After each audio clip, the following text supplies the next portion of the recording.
Hello everyone, this is RICKY, the Android Guy.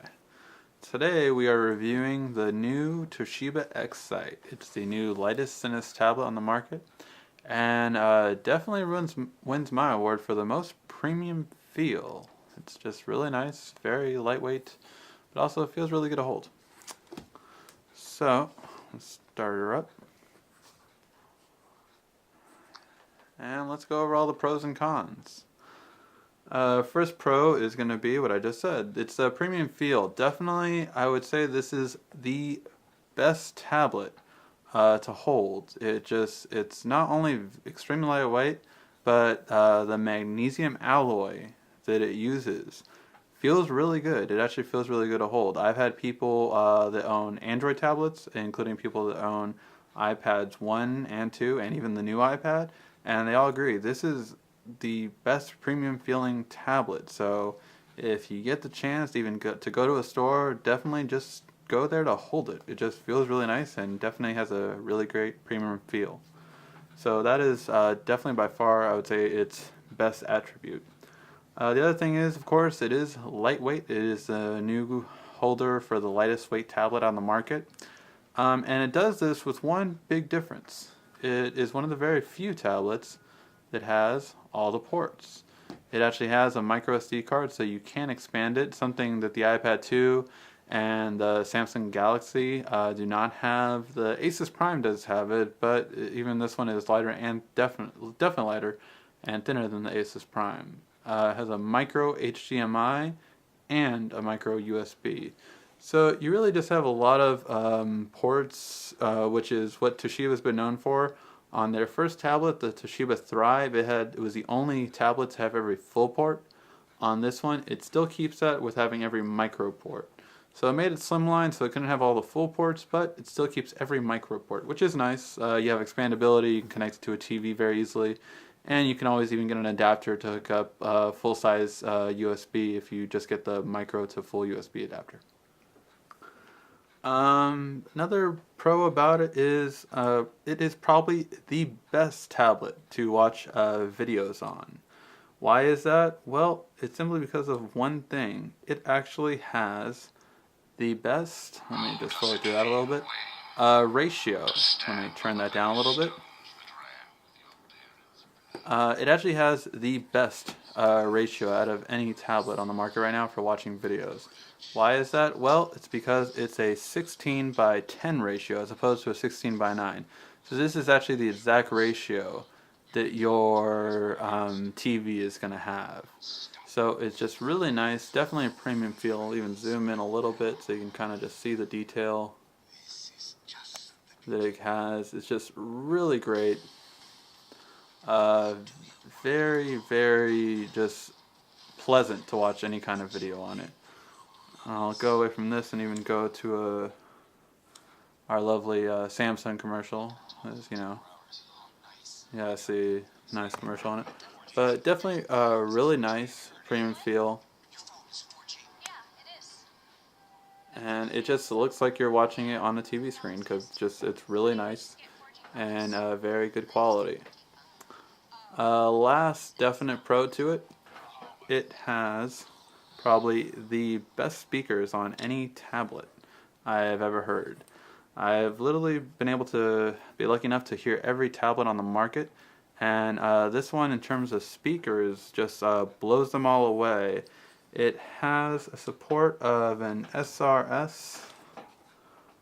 When you go to the multimedia under audio enhancement, you can actually enhance it with SRS, so even if your original sound quality is very low, you can amplify it with the SRS enhancer, and it really blows the competition away. It's actually backed with stereo speakers, one on the right, one on the left, which is one thing that most tablets are missing nowadays. Most tablets either have a mono speaker on the top right side or on the bottom left side, and it really takes away from the whole feel of sound when you're watching a video. I mean, you definitely rather watch it through headphones because when you're just watching it otherwise, the sound quality is very poor on most tablets out.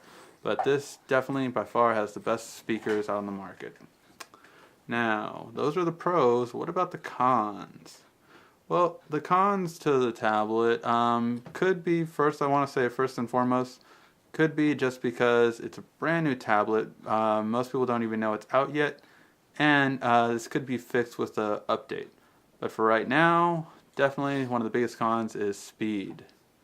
As you can see, in comparing to other Android tablets, it's really just lacking in terms of speed, and just definitely more noticeable. I mean, when you compare it to another Android tablet like the Samsung Galaxy tablet or the Asus Prime, you're definitely going to notice a slowdown in speed. Again, this could be possibly fixed with an update, but as of right now, it's definitely something that lacks. I do like to point out too that the speed is only really apparent on like the home screen. When you're loading stuff, it actually seems to go a bit faster in comparison to it, but just definitely something that is noticeable when you're operating it. In terms of other things, it's definitely has a preference of screen color. One thing that it definitely stands out is the screen is going to be not as vibrant as some other tablets, such as the Samsung Galaxy tablet or even the iPad. They definitely have stronger colors and tones. Much like Toshiba's TVs, Toshiba definitely goes for more of a natural look. So it'll definitely look realistic, but it just is not as vibrant as typical users like nowadays. Another thing, the camera. The camera is pretty good in terms of macro shots. So you can see here. Pretty good in terms of macro shots, and definitely just good when it has light available to it. Very good, but definitely in terms of low light shots, you can just see that it's not as good. You get a lot of poor exposure in low light situations, and just definitely not as nice in comparing it to other cameras on the market. Again, just really good for close-up shots and when it's well lit, but definitely indoors. It's not as strong. Even with the LED flash, it just is not the best camera overall unless you're outside or have a good light source. Another downside is it does not come with Android 4.0. Now, it does specify, even within the package content, that it will be upgradable to Android 4.0, but it's just a disappointment that it doesn't come with it at launch. It's something that would have really been nice to see, just they already have it aboard, but currently right now it does not have it, and just a definite downside that it just didn't come with it from the get-go. Lastly, and probably the biggest turnoff about this tablet is price. Price point is, that was my little drum roll. Price is for the 16 gig, $529.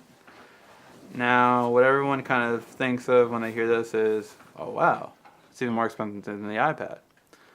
Yeah, it actually is.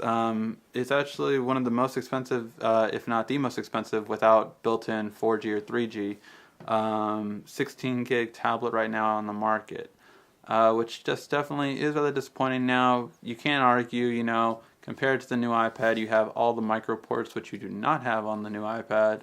Definitely better for watching videos, but when you compare just overall speed and usability, you're kind of better off getting either another tablet like a Samsung Galaxy tablet, Asus Prime, things like that.